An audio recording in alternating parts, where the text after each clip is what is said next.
Bismillahirrahmanirrahim. Assalamu alaikum. Hello and welcome to our 28th lecture on algebra.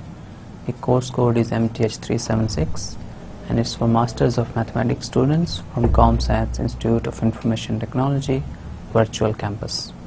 Okay, so it's our 28th lecture and as usual a brief recap of what we have done in the last lecture. So first we talked about quotient group. So then we talked about kernel of homomorphism and image of homomorphism. Question group की हमने काफ़ी detail में बात की, हमने उसकी construction की बात की, कैसे कंस्ट्रक्ट होता है, फिर हमने उसकी एग्जांपल्स भी देखी, फिर हमने होमोमॉर्फिज्म की बात की और होमोमॉर्फिज्म से रिलेटेड हमने एक कॉन्सेप्ट की बात की जिसको कर्नल ऑफ होमोमॉर्फिज्म हमने कहा और इमेज ऑफ होमोमॉर्फिज्म. थोड़ी सी मुझे इसमें करेक्शन आपको करने की ज़रूरत है. कर्नल ऑफ होमोमॉर्फिज्म जब हमने डिफ़ाइन किया था, हमारे पास एक मैप है, लेट्स से फाई. फाई आपके पास एक मैप है ग्रुप जी से ग्रुप एच के ऊपर, राइट. सो मैंने कहा कि कर्नल ऑफ फाई जो है वो मैप है, उसमें मेरे पास कैसे एलिमेंट्स आएंगे, G in ji such that phi of G जो है phi of ji is equal to 0 in H. ठीक है, मैंने ये कहा. ये ऑफ कोर्स ट्रू है, लेकिन अगर यहाँ पे मैंने अज्यूम किया हुआ है कि ग्रुप जी और ग्रुप एच के ऊपर जो बाइनरी ऑपरेशन है वो एडिशन का है. यहाँ पे ये आइडेंटिटी जो मैं यूज़ कर रहा हूँ ये एडिटिव आइडेंटिटी यूज़ कर रहा हूँ. तो मैंने यहाँ अज्यूम किया हुआ बेसिकली कि जो बाइनरी ऑपरेशन है मेरे पास वो एडिशन का है और कर्नल ऑफ फाई जो फिर मैं डिफाइन कर रहा हूँ वो है phi of ji is equal to 0 sub H. Okay, so अब अगर आपने इन जनरल आपने फाई आपके पास कोई मैप हो ग्रुप जी से ग्रुप एच के ऊपर, और इन जनरल हम binary operation of course multiplication का लेते हैं, तो हमारे पास जो कर्नल ऑफ फाई जो डिफाइन होगा अगर मल्टीप्लिकेशन का बाइनरी ऑपरेशन है तो वो होगा g in h g in ji such that phi of ji is mapped on to identity in h, right. So 1 in h. Okay, so basically हम elements ले रहे हैं ग्रुप जी में से वो सारे एलिमेंट्स जो आइडेंटिटी के ऊपर मैप हो रहे हैं. तो अगर एडिशन का केस होगा तो 0 आएगा, मल्टीप्लिकेशन का केस आएगा तो 1 आएगा, और इन जनरल आप इसको कहना चाहें तो कोई सा भी बाइनरी ऑपरेशन हो जी और एच के ऊपर तो हम ये कहेंगे कर्नल आपने डिफाइन करना है. तो कर्नल आपका होगा g in ji such that phi of ji is the identity of H, जो भी आइडेंटिटी हो जाए, राइट. ओके, सो अब इसमें करेक्शन क्या थी? करेक्शन ये थी कि जब मैंने प्रूव किया कि कर्नल ऑफ फाई एक सब ग्रुप है ग्रुप जी का, तो वहाँ पे मैंने जो ऑपरेशन यूज़ किया वो मल्टीप्लिकेशन का यूज़ किया, जबकि मुझे ऑपरेशन यूज़ करना चाहिए था एडिशन का. तो उसको आप थोड़ा सा देख लीजिएगा प्लीज़. तो इन जनरल अगर आपने ये प्रूव करना हो कि कर्नल जो है वो एक सब ग्रुप है ग्रुप जी का, तो उसका भी प्रूफ एग्जैक्टली सेम है, कोई उसमें चेंज नहीं आएगी, लेकिन सिर्फ बाइनरी ऑपरेशन जो है वो चेंज होगा और आपके पास जो आइडेंटिटी है वो चेंज होगी, राइट. सो मुझे वहाँ पे आइडेंटिटी जो बाइनरी ऑपरेशन है वो एडिशन का यूज़ करना चाहिए था इंस्टेड ऑफ मल्टीप्लिकेशन, लेकिन मैंने बाइनरी ऑपरेशन जो है मल्टीप्लिकेशन का यूज़ कर लिया. तो इन जनरल मैं इसको प्रूव कर देता हूँ ताकि आपके लिए कोई भी कन्फ्यूजन ना रहे. अब कर्नल ऑफ फाई को मैं प्रूव करना चाह रहा हूँ, ये एक सब ग्रुप है. तो G1 और G2 में दो एलिमेंट्स ले रहा हूँ ग्रुप कर्नल ऑफ फाई में से, और लेट्स से मैं मल्टीप्लिकेशन का बाइनरी ऑपरेशन यूज़ करता हूँ, आइडेंटिटी मेरी 1 है लेट्स से. Okay, right. सो ये दोनों एलिमेंट्स हैं कर्नल में. तो मैं ये प्रूव करना चाहता हूँ to prove G1 G2 inverse is also in kernel of phi, right. Addition का अगर मेरे पास बाइनरी ऑपरेशन होगा तो वहाँ पे मुझे यूज़ करना चाहिए था G1 minus G2 is in kernel of phi. ठीक है, तो ये आप इसकी प्लीज़ करेक्शन कर लीजिएगा. ओके, सो G1 G2 इनवर्स जो है ये कर्नल ऑफ फाई में है. तो इसका मतलब ये हुआ कि मैंने ये प्रूव करना है कि G1 G2 जब भी कर्नल में होंगे तो G1 G2 इनवर्स भी कर्नल में होगा. ओके, तो इसको प्रूव करना कोई अब मुश्किल नहीं है. मैं अगर G1 G2 के ऊपर G1 G2 इनवर्स के ऊपर फाई अप्लाई करूं तो मेरे पास हो जाएगा phi of G1 phi of G2 inverse. ठीक है, अब फाई ऑफ G1 जो है ये कर्नल का एलिमेंट है तो ये आइडेंटिटी आएगा, यहाँ पे भी आइडेंटिटी का इन्वर्स आएगा और दैट्स इट। सो 1 और 1 का इन्वर्स भी 1 होगा तो ये मेरे पास 1 आ जाएगा। Okay, so phi of G1 G2 inverse जो है 1 हो जाएगा। इसका मतलब ये हुआ कि G1 G2 इन्वर्स जो है वो भी एलिमेंट है कर्नल ऑफ फाई का, क्योंकि G1 G2 इन्वर्स भी 1 के ऊपर मैप हो रहा है। तो कर्नल में वो सारे एलिमेंट्स आते हैं जो 1 के ऊपर मैप हो रहे हैं, आइडेंटिटी के ऊपर मैप हो रहे हो, एज की आइडेंटिटी के ऊपर, राइट। सो G1 G2 इनवर्स कर्नल में है, इसका मतलब यह है कि kernel of phi is a subgroup of G, right. So इसको काइंडली आप देख लीजिएगा, अगर इसमें कोई कंफ्यूजन हो तो उसको होपफुली अब इसमें मजीद कोई कंफ्यूजन नहीं होगी। Okay, right. सो हमने ये प्रूव किया कि कर्नल ऑफ फाई जो है ये एक सब ग्रुप है ग्रुप G का। इसी तरह हमने ये भी प्रूव किया हुआ है कि इमेज ऑफ फाई जो है वो एक सब ग्रुप है, किस ग्रुप का? सब ग्रुप है ग्रुप H का। ओके, तो फाई अगर एक होमोमॉर्फिज्म हो ग्रुप G से ग्रुप H पे तो कर्नल ऑफ फाई एक सब ग्रुप होगा ग्रुप G का और इमेज ऑफ फाई जो है एक सब ग्रुप होगा ग्रुप H का। तो हर होमोमॉर्फिज्म के कॉरस्पॉन्डिंग आपको ग्रुप G का भी एक सब ग्रुप मिलेगा और ग्रुप H का भी एक सब ग्रुप मिलेगा। Okay, right. सो अब हमने बात कर ली इमेज की भी, कर्नल की भी। अब एक कुछ रिजल्ट्स हैं होमोमॉर्फिज्म के बारे में जो कर्नल और क्वोशिएंट ग्रुप और इमेज इन सारी चीज़ों को आपस में रिलेट करते हैं। तो ये 2-3 रिजल्ट करके होपफुली हम अपना ग्रुप थ्योरी का जो पोर्शन है उसको क्लोज करेंगे। राइट, सो हमारे पास कुछ होमोमॉर्फिज्म थ्योरम्स हैं, होमोमॉर्फिज्म के रिजल्ट्स हैं जो बहुत इंपॉर्टेंट रिजल्ट्स हैं और जो हम कर रहे हैं वो बहुत आसान रिजल्ट्स भी हैं। हम सारे रिजल्ट्स की बात नहीं कर रहे, सिर्फ 1-2 होमोमॉर्फिज्म थ्योरम्स की बात करके हम अपने डिस्कशन को क्लोज करेंगे। अगर आपको इससे ज़्यादा और भी बहुत सारे होमोमॉर्फिज्म के रिजल्ट्स हैं जो हम इस कोर्स में डिस्कस नहीं कर रहे, लेकिन आप इंटरेस्टेड हों तो ऑफ कोर्स आपकी बुक में वो सारे रिजल्ट्स आपको मिल जाएंगे।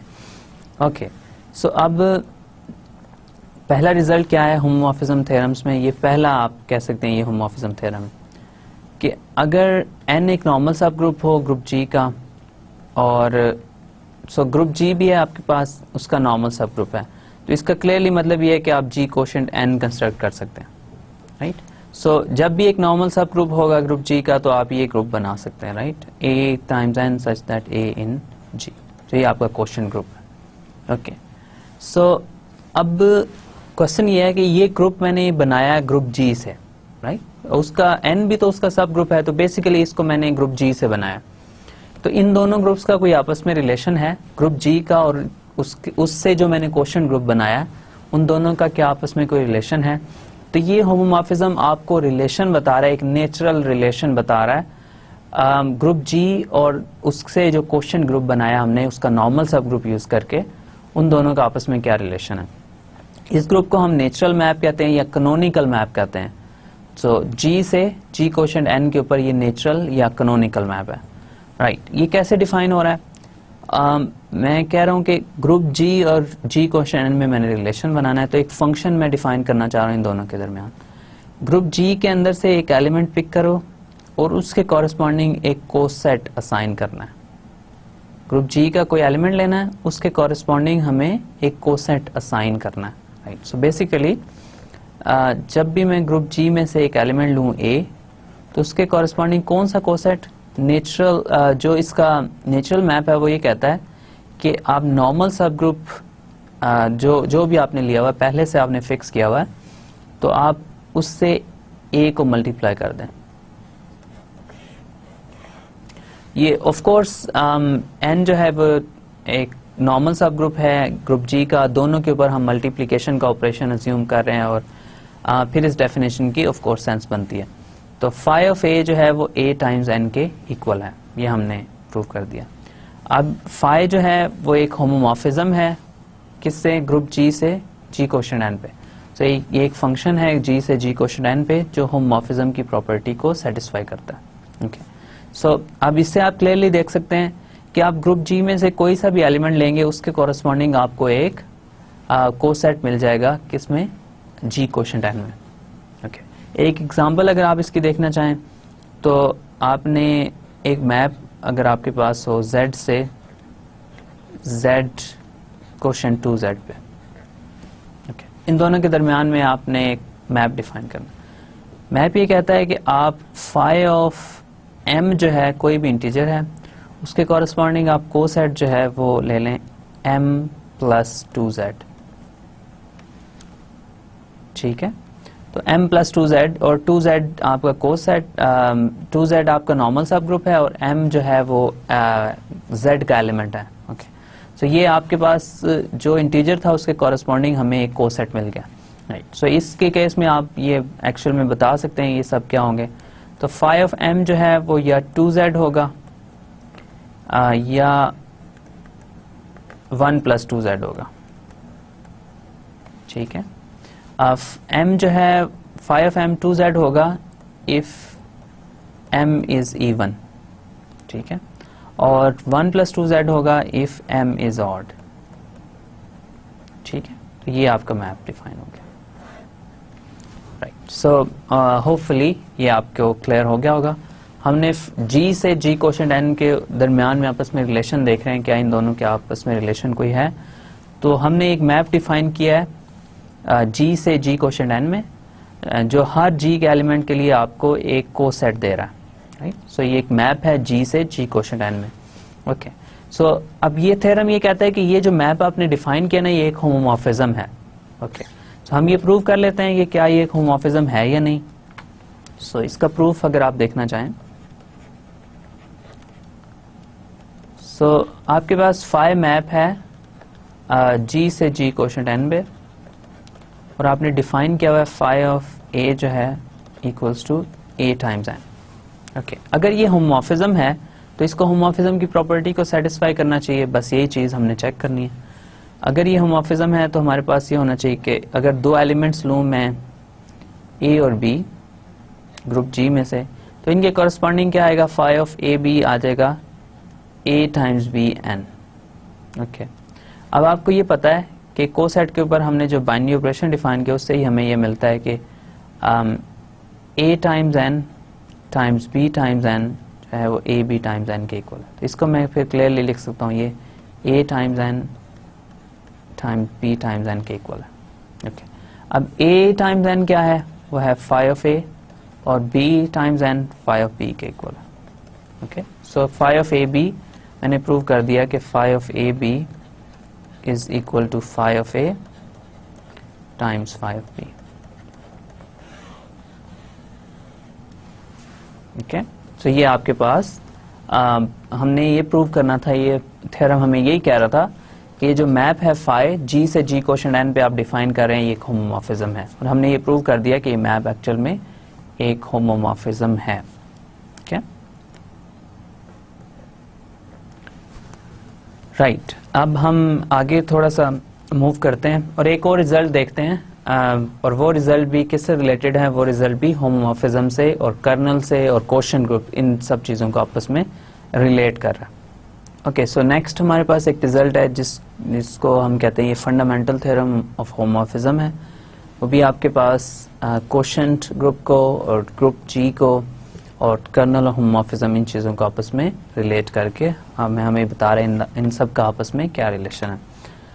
तो फंडामेंटल होमोमॉर्फिज्म थ्योरम क्या है, अगर आपके पास एक होमोमॉर्फिज्म हो फाई किसी भी ग्रुप जी से ग्रुप एच के दरमियान,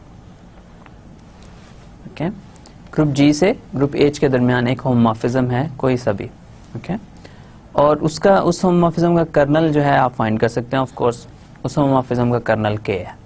ओके, सो के क्या है, के हम कर्नल है, सो के आपको पता है किस चीज़ को इक्वल है, ये वो सारे एलिमेंट्स हैं जी के अंदर जो आइडेंटिटी के ऊपर मैप हो रहे हैं एच में।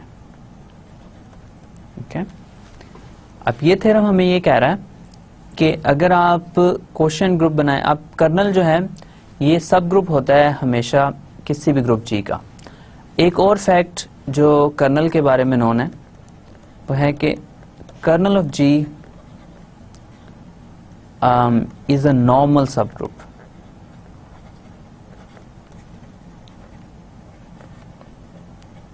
Normal subgroup of a group G. ठीक है, अब कोई भी ग्रुप जी हो आपके पास, उसका जब आप कर्नल फाइंड करेंगे तो वो न सिर्फ उसका सब ग्रुप होगा, ये हमने प्रूव कर दिया वो सब ग्रुप होगा, बल्कि वो उसका नॉर्मल सब ग्रुप भी होगा। ओके, सो कर्नल ऑफ जी हमेशा नॉर्मल सब ग्रुप होगा किसी भी ग्रुप जी का। तो इसका प्रूफ जो है ये सिंपल है, इसमें कोई ज़्यादा मुश्किल बात नहीं है, इसलिए मैं इसको एज एन एक्सरसाइज छोड़ रहा हूँ आपके लिए। अगर आप नहीं कर सकेंगे तो ऑफ कोर्स आपको आपके नोट्स में मिल जाएगा। तो कर्नल ऑफ जी एक नॉर्मल सब ग्रुप है ग्रुप जी का, इसको आप प्रूव कीजिएगा प्लीज। हमने ये प्रूव कर दिया कि ये सब ग्रुप है। नॉर्मल सब ग्रुप जस्ट प्रूव करना है तो आपने ये शो करना है कि a times k is equal to k times a। Okay, so ये आपने ये प्रूव करना है कि इसका हर लेफ्ट कोसेट राइट कोसेट के इक्वल होता है। Okay, and I am sure आप इसको प्रूव कर सकेंगे। ओके, सो कर्नल अगर एक नॉर्मल सब ग्रुप है ग्रुप जी का, तो जब भी हमारे पास ग्रुप हो जी, उसके कॉरेस्पॉन्डिंग एक नॉर्मल सब ग्रुप हो तो उसका हम क्वोशंट ग्रुप बना सकते हैं, राइट। सो हमारे पास ग्रुप जी है, कर्नल उसका एक नॉर्मल सब ग्रुप है, तो मैं जी क्वोशंट के फाइंड कर सकता हूँ।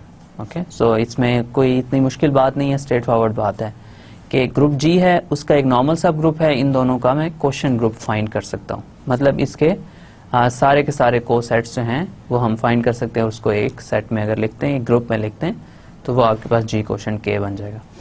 अब ये थ्योरम में मेन बात ये है, थ्योरम ये कहता है कि ये जब आप जी क्वोशंट के करेंगे तो ये आपके पास इमेज ऑफ फाई के इक्वल आएगा या इसके आइसोमॉर्फिक होगा।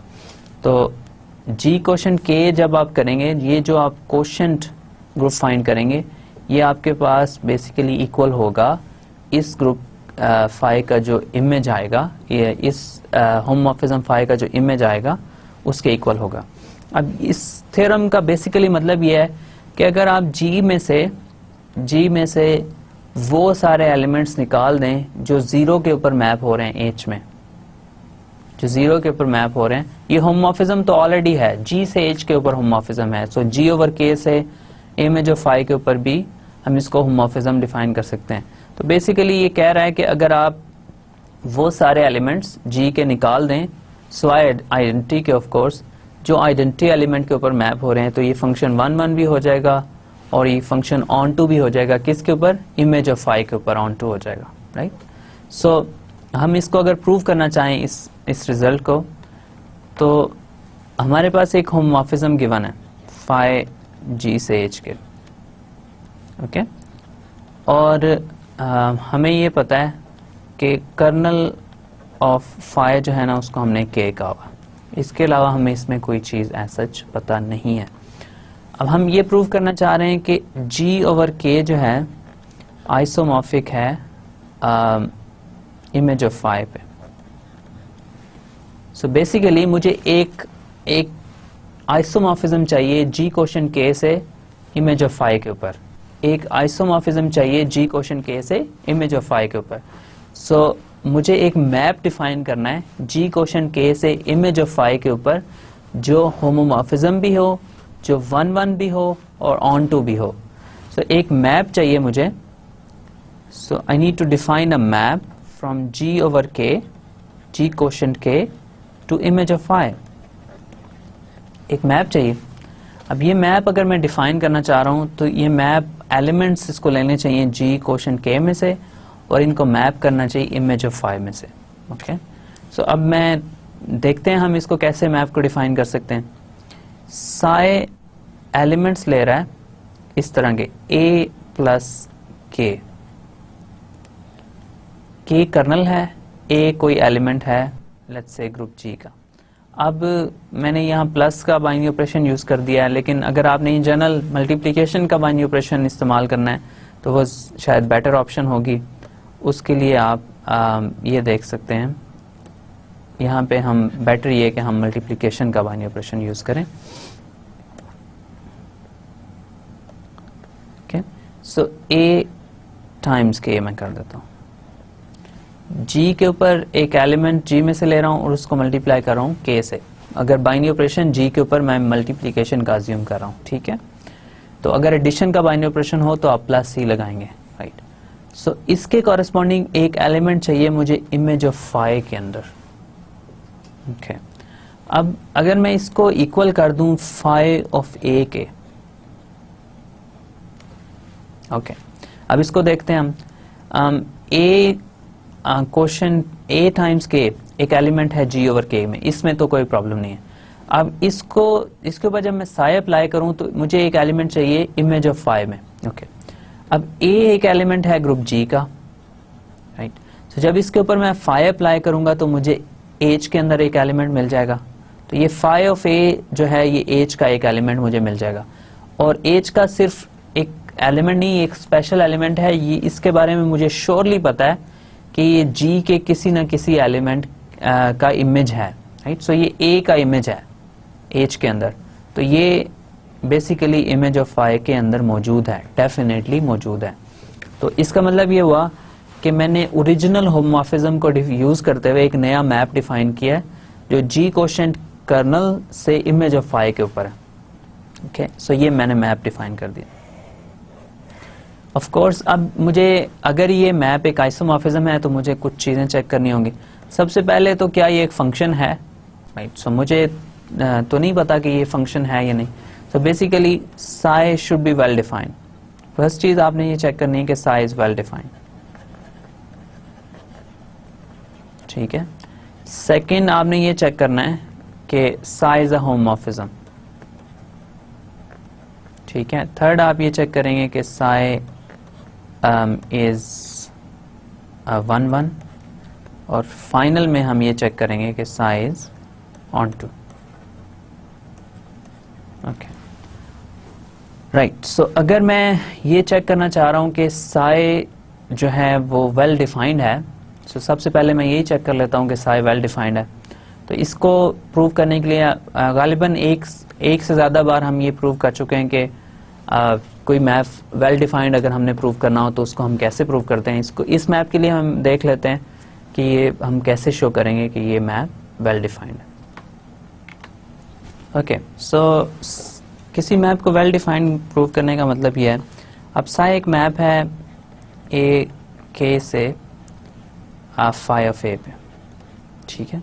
अब ये डिपेंड कर रहा है किसके ऊपर, इस कोसेट के इस रिप्रेजेंटेटिव ए के ऊपर, right. So psi of A K is equal to phi of a. अब अगर एक ए के अंदर तो बहुत सारे एलिमेंट्स हैं, तो ये रिप्रेजेंटेटिव एक ए जो है ये एक रिप्रेजेंटेटिव है। तो अगर मैं रिप्रेजेंटेटिव चेंज करूं, लेट्स से एक ए के अंदर कोई और एलिमेंट लेता हूं, लेट्स से बी। अगर मैं एक और एलिमेंट लेता हूं एक ए के ऊपर बी, तो फिर इसके कॉरेस्पॉन्डिंग क्या मेरे पास आएगा। सो अगर बी एक एलिमेंट है ए के ऊपर, तो इसका तो ये क्लियरली मतलब है ए के जो है वो बी के इक्वल है, राइट। सो ये दोनों एलिमेंट्स है ना, तो वो सेट्स तो सेम ही रहेंगे, कोई और एलिमेंट आप चूज कर लें, इससे तो फर्क नहीं पड़ेगा कि आप किस एलिमेंट से मल्टीप्लाई करें। बी ए के अंदर एलिमेंट है, ये अब ग्रुप जी का एलिमेंट एक स्पेसिफिकली डिफरेंटली मैं नहीं ले रहा, ये बी जो है ए के अंदर एलिमेंट है। तो अगर आपको पता है कि फंक्शन को वेल डिफाइंड प्रूव करना हो तो ए के अगर बी के इक्वल है तो हमें ये प्रूव करना है कि फाई ऑफ ए जो है वो भी phi of B K equal है। तो बेसिकली मुझे ये शो करना है कि ये जो मैंने फंक्शन डिफाइन किया है ये independent of choice of representatives है, ओके। ये phi of A phi of B कहने का मतलब यही है कि Sai of A K is equal to psi of B K, ये मैंने प्रूव करना है, ओके। सो अब इसको मैं कैसे प्रूव करूंगा। मैंने ये मेरे पास लेट्स सपोज ये गिवन है और मैंने ये प्रूव करना, ठीक है। बी जो है एक एलिमेंट है किसका, ए के का, ओके। सो ये मुझे पता है कि बी एक एलिमेंट है ए टाइम्स के का, ओके। सो अगर ये एक एलिमेंट है ए टाइम्स के का, तो इसका मतलब है बी को कुछ इस तरह का एलिमेंट होना चाहिए a times k1, so where k1 is an element of k जो है कर्नल है यहाँ पे, ठीक है। राइट, सो b जो है वो इक्वल है a टाइम्स k1 के। ओके गुड, राइट, सो अब अगर मैं इसको a एलिमेंट है ग्रुप g का तो उसका इन्वर्स भी एग्जिस्ट करता है, तो ये आपको आइडिया है। आपके पास b is equal to a k है ना, तो अगर आप इसको इस इक्वेशन को लेफ्ट से मल्टीप्लाई करें a इन्वर्स से, तो आपके पास आ जाएगा a inverse b is equal to k1। Okay, अब ये गलत क्यों था? आपके पास जरूरी नहीं है कि जो आपने ग्रुप लिया हुआ है वो बिलियन ग्रुप हो, तो a times b need not be equal to b times a। So ये हमारे पास a inverse b is equal to k1। Okay, अब इसके ऊपर अगर मैं फाई अप्लाई करूं, राइट, सो इसके ऊपर अगर मैं फाई अप्लाई करूं तो मेरे पास हो जाएगा phi of k1 is equal to phi of a inverse b। अब फाई ऑफ k1 आपको पता है k1 कर्नल का एलिमेंट है, तो इसके ऊपर जब मैं फाई अप्लाई करूंगा तो ये हमेशा आइडेंटिटी के ऊपर मैप होगा। यही डेफिनेशन है कर्नल की कि इसके एलिमेंट्स के ऊपर जब फाई अप्लाई करते हैं तो ये आपके पास आइडेंटिटी आता है। तो इसको आप 1 लिखना चाहें तो 1 लिख लें, मल्टीप्लिकेशन का बाइनरी ऑपरेशन मैं यूज कर रहा हूं तो इसको आप 1 लिख सकते हैं। तो फाई ऑफ k1 जो है वो 1 के इक्वल होगा, राइट, और ये फाई एक होमोमॉर्फिज्म है, तो इससे मैं ये कह सकता हूं कि ये इक्वल है phi of a inverse times phi of b। ठीक है, तो phi of a inverse times phi of b। Okay, अब आपको ये पता है कि phi of a inverse phi एक होमोमॉर्फिज्म है, तो फाई ऑफ a इनवर्स जो है वो इक्वल होगा phi of a whole inverse के टाइम्स फाई ऑफ b। तो ये मेरे पास आ गया 1 is equal to phi of a inverse times phi of b। Okay, तो अगर मैं इस पूरी इक्वेशन को फाई ऑफ a से लेफ्ट से मल्टीप्लाई करूं तो मेरे पास आ जाएगा phi of a is equal to phi of b। Okay, मैंने ये अज्यूम किया कि b एक और एलिमेंट है a के का, मतलब a के इज इक्वल टू b के हो, तो फाई ऑफ a जो है वो भी फाई ऑफ b के इक्वल होगा। तो ये एक फंक्शन है, ये इंडिपेंडेंट है चॉइस ऑफ रिप्रेजेंटेटिव से, ये वेल डिफाइंड फंक्शन है, तो मैं ये कहूंगा कि साई इज वेल डिफाइंड। ठीक है, और आप ये कह सकते हैं कि Sai is independent of choice of representatives.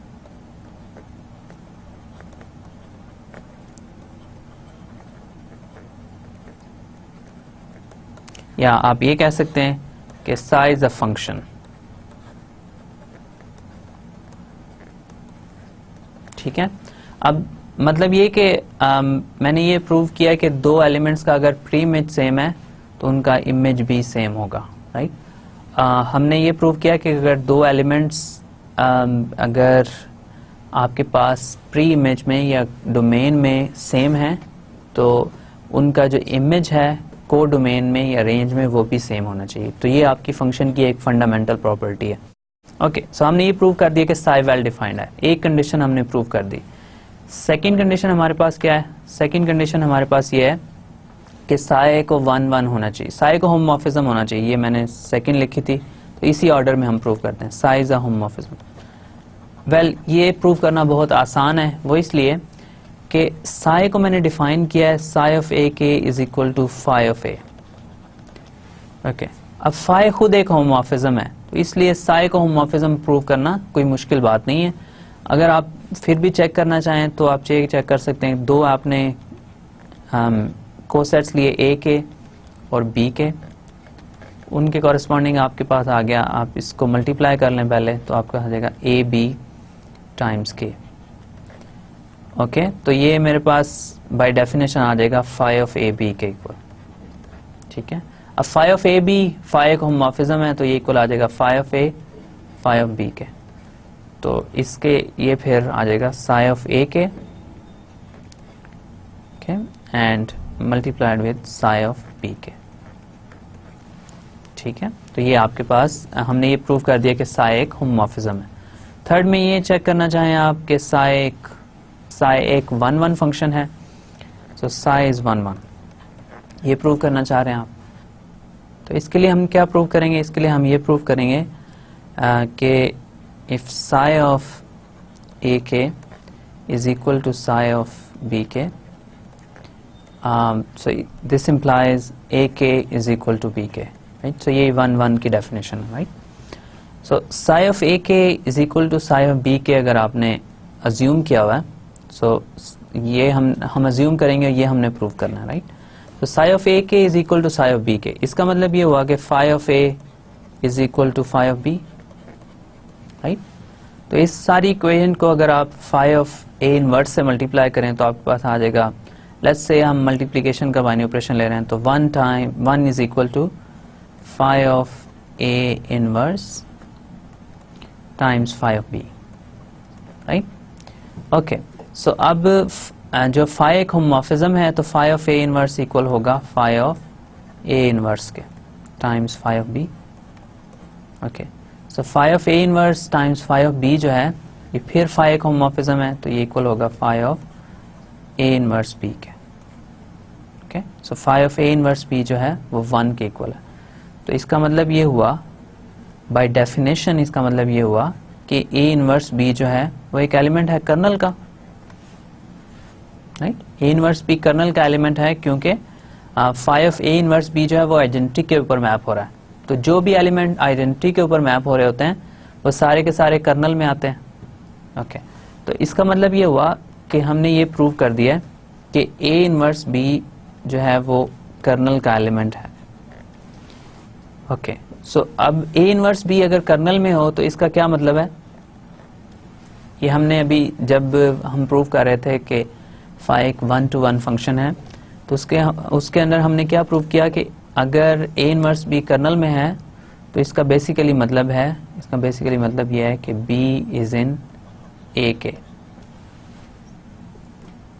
Okay, so B एक एलिमेंट है ए के का, और इससे क्लियरली आपको ये पता है कि फिर हम वेल डिफाइन की जब डेफिनेशन हम प्रूव कर रहे थे, तो अगर बी ए के का एलिमेंट है तो इसका मतलब ये है कि ए K is equal to be के.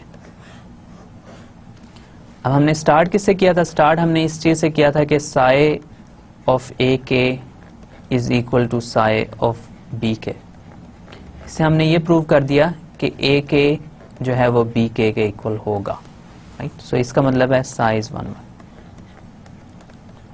ओके, हमने ये भी प्रूव कर दिया कि साई वेल डिफाइंड है, साई होमोमॉर्फिज्म भी है, साई 1-1 फंक्शन भी है. और साई हमने डिफाइन कहाँ से किया हुआ है? साई हमने डिफाइन किया हुआ है जी क्वेश्चन के से इमेज ऑफ फाई के ऊपर, राइट? और ये डिफाइन कैसे है? Sai of A K is equal to phi of a. अब ये सारे के सारे एलिमेंट्स जो भी एक ग्रुप का एलिमेंट है उसके कॉरस्पॉन्डिंग हम एलिमेंट्स ले रहे हैं फाई ऑफ ए. तो हम बेसिकली जितने भी एलिमेंट्स ये यहाँ पे ले रहे हैं ये सारे के सारे इमेज में से आ रहे हैं, राइट? तो हर एलिमेंट इमेज के कॉरस्पॉन्डिंग आपको एक मिल जाएगा कोसेट. लेट्स से कोई भी एलिमेंट आप लेंगे इमेज में से, उसके कॉरस्पॉन्डिंग आपको कोसेट मिल जाएगा ए के, जिसके लिए आप साई ऑफ ए के फाई ऑफ ए के इक्वल होगा, राइट? तो ये फंक्शन क्लियरली ऑन टू भी है, psi is on to.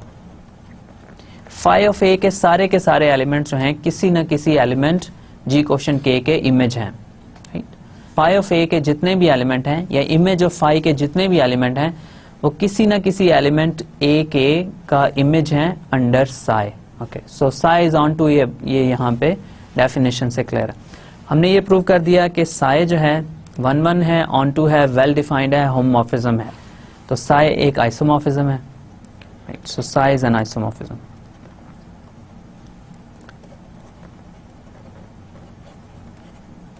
Okay, Sai का आइसोमॉर्फिज्म प्रूव हो गया. इसका मतलब ये है कि जी क्वेश्चन के जो है ये आइसोमॉर्फिक है इमेज ऑफ फाई के. जी क्वेश्चन के जो है आइसोमॉर्फिक है इमेज ऑफ फाई के.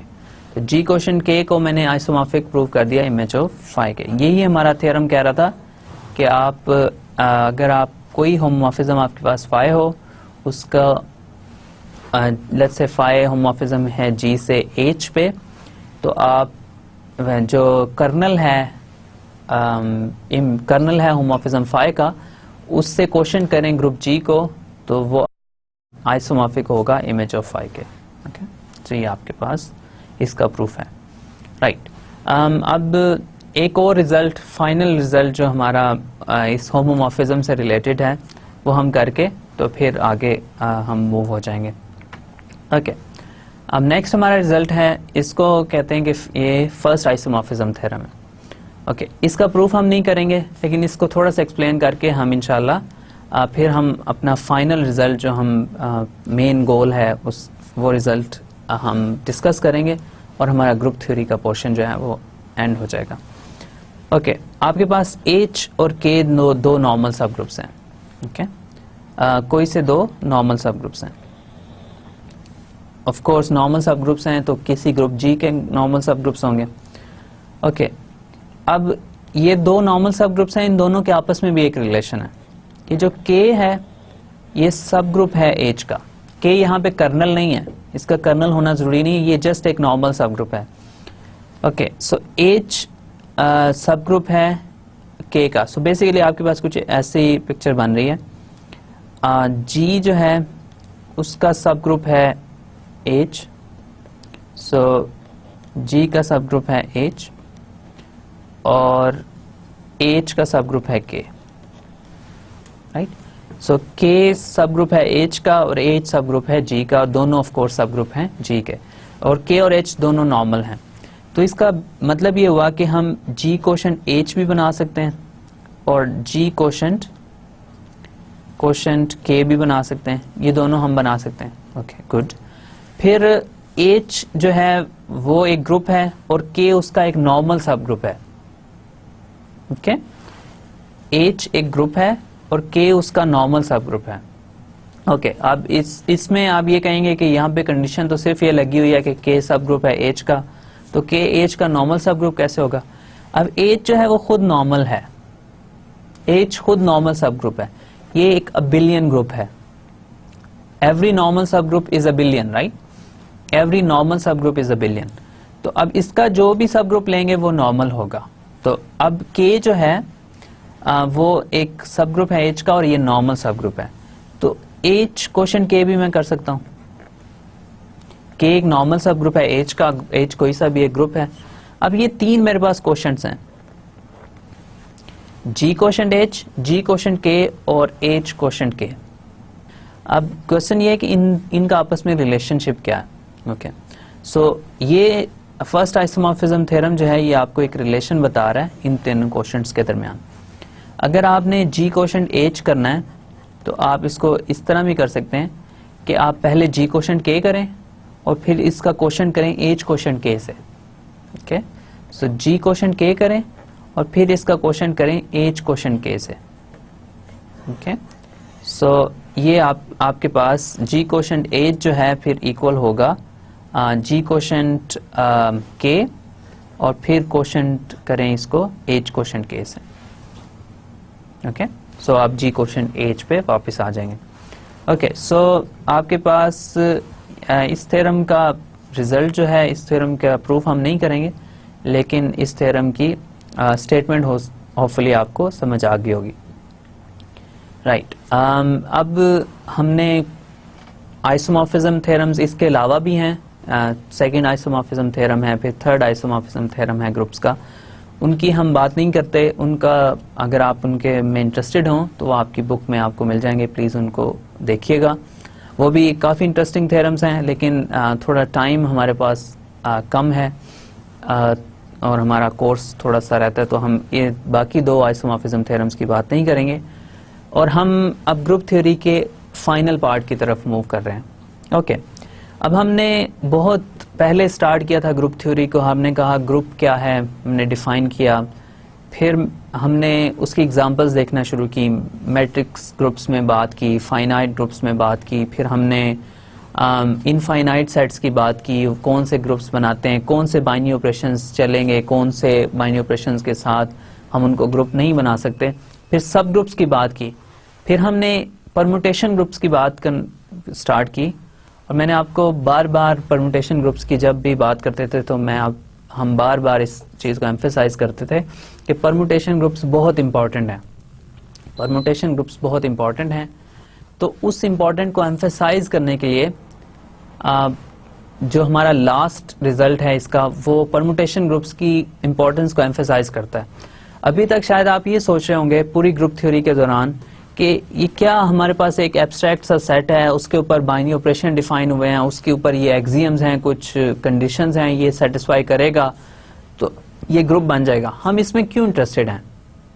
मतलब हमें क्या जरूरत है कि हम एक सेट लें, उसके ऊपर बाइनरी ऑपरेशन डिफाइन करें। सेट खुद एक एब्स्ट्रैक्ट कॉन्सेप्ट है मैथ्स का, फिर उसके ऊपर बाइनरी ऑपरेशन डिफाइन करें जो एक फंक्शन है, फिर मैथ्स का कॉन्सेप्ट है।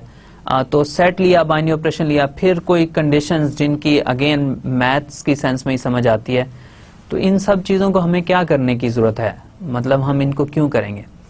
फिर मतलब ये कि आप ये क्वेश्चन कर सकते हैं कि ग्रुप होते क्या हैं एक्चुअल में, मतलब वो सेट होते हैं, उन कंडीशन सेटिस्फाई करते हैं, उन कंडीशंस का क्या मतलब है, मतलब वो सेट्स, वो ग्रुप्स होते क्या हैं एक्चुअल में, हम उनको देख कहाँ सकते हैं, कैसे ग्रुप नज़र कैसे आते हैं। ओके, सो इन सारे क्वेश्चंस को आंसर करने के लिए ये हमारे पास रिजल्ट है।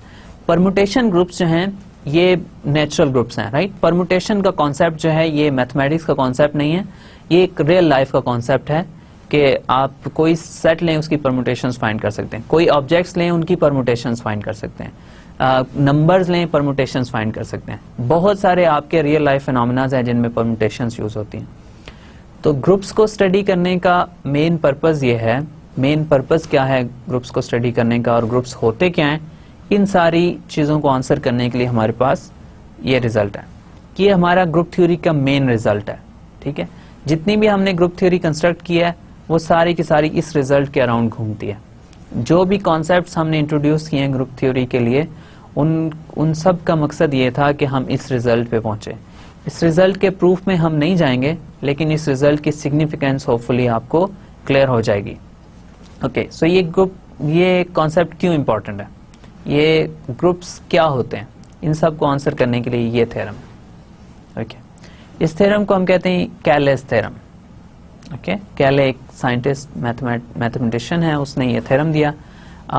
बहुत इम्पॉर्टेंट थ्योरम है, बहुत फंडामेंटल थ्योरम है और बहुत प्रिसाइज थ्योरम है। ओके, थ्योरम क्या कहता है कि every group is isomorphic to a group of permutations. Okay, अब ये मैंने पॉज दिया ताकि आप थोड़ा सा इसको खुद सोचें और एब्जॉर्व करें कि इस चीज़ का क्या मतलब है। आपके पास कोई सा ग्रुप है, एवरी ग्रुप, किसी भी ग्रुप की बात हो रही है, कोई ग्रुप आप ले लें जी, फाइनाइट हो इनफाइनाइट हो, इसमें इससे कोई मैटर नहीं करता, कोई सा ग्रुप जी है, जितने भी आपने ग्रुप, मतलब जो भी सेट हो, जो भी बाइनरी ऑपरेशन हो, कंडीशन सेटिस्फाई करता हो, कोई सा ग्रुप हो, तो जब भी आपके पास ग्रुप होगा तो वो ग्रुप आइसोमॉर्फिक होगा to a group of permutations.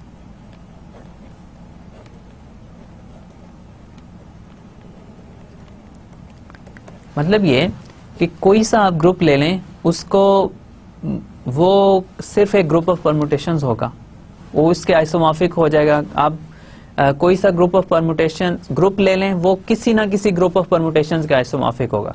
तो जब ग्रुप आइसोमॉर्फिक हो जाते हैं तो इसका मतलब वो सेम है, मतलब उनमें सारी की सारी प्रॉपर्टीज सेम है, उनके एलिमेंट्स डिफरेंट तरह से लिखे हुए हो सकते हैं लेकिन उनकी सारी की सारी प्रॉपर्टीज सेम होती हैं।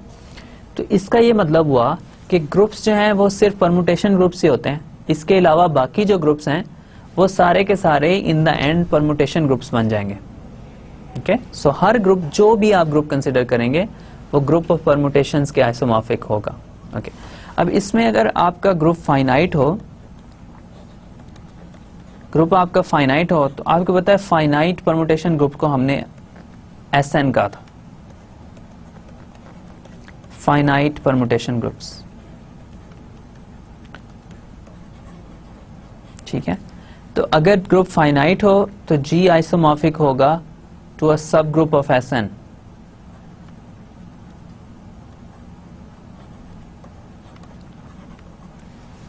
इन जनरल G जो है, G जनरल, नो कोई कंडीशन नहीं फाइनाइट या इनफाइनाइट, ये आइसोमॉर्फिक होगा to a subgroup of SA। एक कोई सा सेट है उसका परमुटेशन ग्रुप है। ओके, तो ग्रुप्स जो हैं वो सिर्फ परमुटेशन ग्रुप से होते हैं। सारे के सारे जितने भी ग्रुप्स आप कंसिडर करेंगे वो सब के सब किसी ना किसी परमुटेशन ग्रुप के आइसोमॉर्फिक हो जाएंगे। तो इसलिए परमुटेशन ग्रुप्स इंपॉर्टेंट हैं, इसलिए ग्रुप्स इंपॉर्टेंट हैं क्योंकि हम बेसिकली परमुटेशंस को स्टडी कर रहे हैं। अब आप ये क्वेश्चन कर सकते हैं कि जब ग्रुप सारे होते ही परमुटेशन ग्रुप्स हैं तो फिर हमें ये सेट्स और बाइनरी ऑपरेशन और एक्सियम्स ये सारी चीज़ें हमें सेटिस्फाई कराने की क्या ज़रूरत है, हम सर जस्ट परमुटेशन ग्रुप्स को ले लें, उनको स्टडी कर लें। ओके, अब जब भी हम अगर हर ग्रुप को परमुटेशन ग्रुप के आइसोमॉर्फिक लेके और उसको स्टडी करेंगे तो ये हमारे पास थोड़ा हार्ड प्रोसेस है। आपके पास सिर्फ एक परमुटेशन ग्रुप हो, लेट्स से S4, उसके आप सारे के सारे सब ग्रुप्स फाइंड करना स्टार्ट करें तो भी आपके लिए काफ़ी टफ होगा। आपके पास उसमें ऑलरेडी बहुत सारे एलिमेंट्स हैं, उसके सारे के सारे सब ग्रुप्स फाइंड करने हैं तो काफ़ी टाइम लगेगा। फिर आप ग्रुप को बड़ा करते जाएं तो आपके पास सब ग्रुप्स और परमुटेशन ग्रुप्स जो हैं वो बढ़ते जाएंगे और आपके पास एलिमेंट्स के ऊपर ही कंट्रोल आपका नहीं रहेगा। तो परमुटेशन को ग्रुप्स को स्टडी करना थोड़ा मुश्किल है क्योंकि उसमें एक तो जो ऑपरेशन है, कंपोजिशन ऑफ फंक्शंस है, फिर ऑपरेशन खुद इन इटसेल्फ थोड़ा टाइम टेकिंग है उसको चेक करना कि कौन सा एलिमेंट किसके ऊपर मैप हो रहा है। तो परमुटेशन ग्रुप्स को स्टडी करना थोड़ा मुश्किल है, टाइम टेकिंग है। तो इस मेन पर्पस जो है ग्रुप्स को इन एक्सियम्स के थ्रू और इन सेट्स और बाइनरी ऑपरेशंस के थ्रू स्टडी करने का मेन पर्पस ये है कि जब हम ग्रुप को इस एक्सियम्स डेफिनेशन में ले आते हैं फिर हमारे पास ग्रुप का कोई भी कॉन्सेप्ट अगर आपने स्टडी करना है तो वो आसान हो जाता है। किस तरह आसान हो जाता है? अब अगर आपको कोई कहे कि ग्रुप फाइंड करें तो आपने कहना है एक सेट कोई सा दे दे मुझे, उसके ऊपर बाइनरी ऑपरेशन में डिफाइन कर लूं और ये 3 प्रॉपर्टीज सेटिस्फाई हो जाए, मेरे पास ग्रुप बन जाएगा। फिर आपसे कहा जाए नहीं, आपके पास एक ग्रुप है Sn, उसको आप प्रूव करें ये ग्रुप है। वेल, आपने S4 से स्टार्ट, अगर सिर्फ S4 को ही प्रूव करना स्टार्ट करेंगे तो आपके पास काफ़ी हो सकता है आपको मोर देन एन आवर लग जाए उसके सारे के सारे एलिमेंट्स को लेके उनके मल्टीप्लिकेशन को प्रूव करना, एसोसिएटिव लॉ को प्रूव करना, और सारी चीज़ें जब आप प्रूव करेंगे तो आपके पास उसी में ही काफ़ी टाइम लग जाएगा। तो ये जो एक्सियम्स जो हैं, एक्सियम डेफिनेशन जब हमारे पास आ जाती है तो ये हमें हेल्प करती है, हमारा काम आसान करती है। जब भी हमारा मैथमेटिक्स में एम ये होता है कि कोई भी हमारे पास ऑब्जेक्ट है उसको हम किसी स्मॉल एक्सियम, किसी कंडीशंस की फॉर्म में इन जनरल लिख दें और जितने भी उससे रिलेटेड ऑब्जेक्ट्स हैं वो सारे के सारे एक उसी डेफिनेशन के अंडर आ जाएं।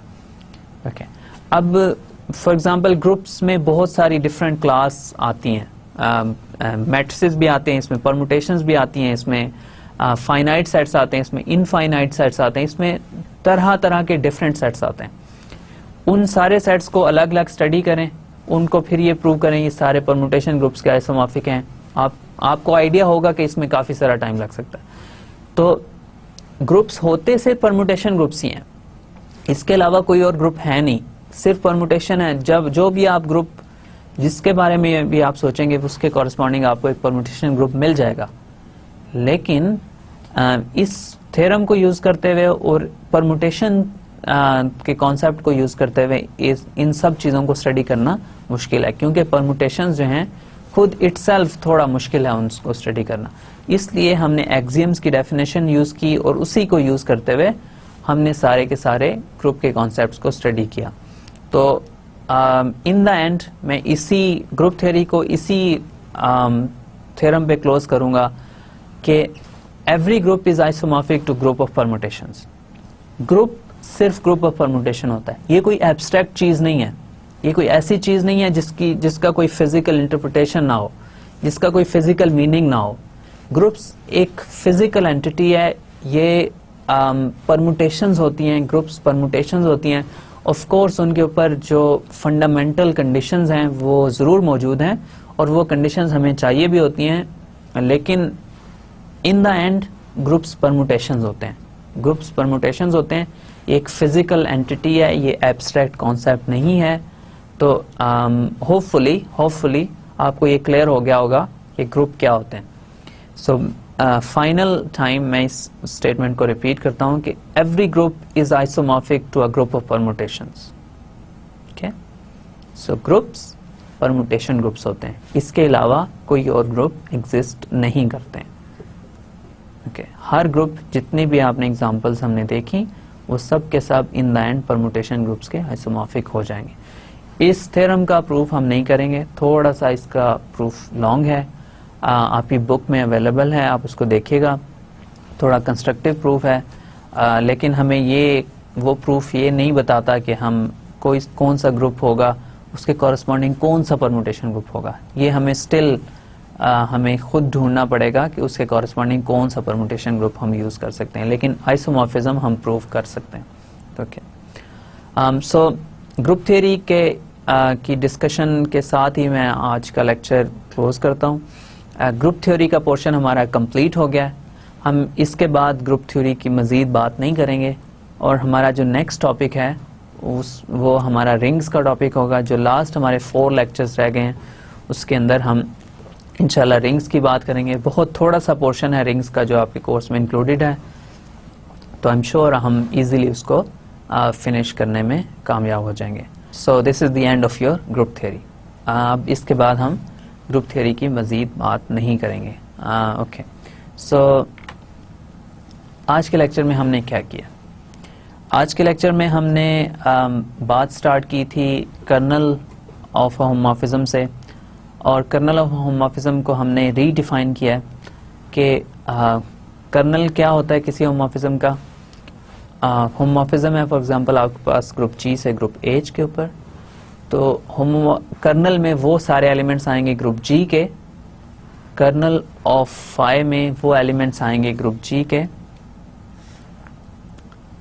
आपके पास फाई एक होमोमॉर्फिज्म है जी से एच पे, तो कर्नल ऑफ फाई आपने डिफाइन करना है, तो कर्नल ऑफ फाई आपके पास आ जाएगा वो सारे एलिमेंट्स ग्रुप जी के जिनके लिए फाई ऑफ जी जो है वो इक्वल है आइडेंटिटी ऑफ एच के इक्वल। इन जनरल हमने कर्नल ऑफ फाई डिफाइन किया। ओके, फिर कर्नल की बात की, कर्नल को मैंने दोबारा एक बार प्रूव कर दिया मल्टीप्लिकेशन का बाइनरी ऑपरेशन लेके कि ये सब ग्रुप है ग्रुप जी का। ओके, फिर उसके बाद हमने कुछ रिजल्ट्स देखे जिनको हमने होमोमॉर्फिज्म थ्योरम्स का। तो हमने होमोमॉर्फिज्म थ्योरम्स में 3 रिजल्ट्स बेसिकली देखे।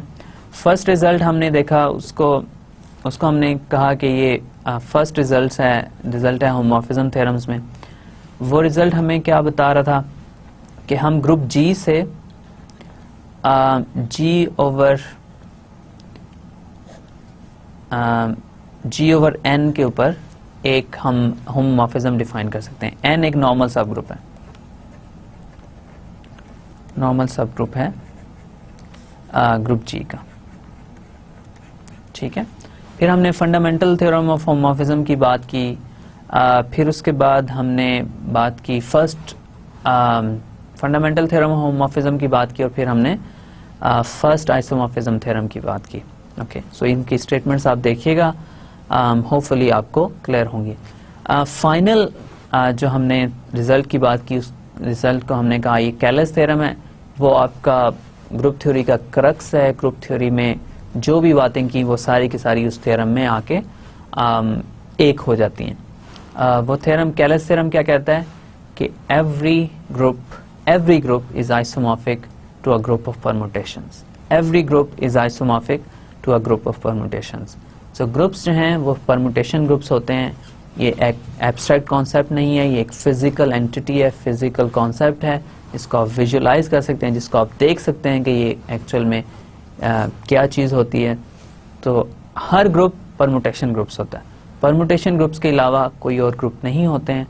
और इसी डिस्कशन के साथ, इसी कंक्लूजन और रिमार्क के साथ आज के लेक्चर को हम फिनिश करते हैं। Thank you very much for your time and attention, and hopefully next lecture में हम अपना रिंग्स का कॉन्सेप्ट स्टार्ट करेंगे। So I hope I will see you again in the next lecture. Thank you very much for your time. Thank you.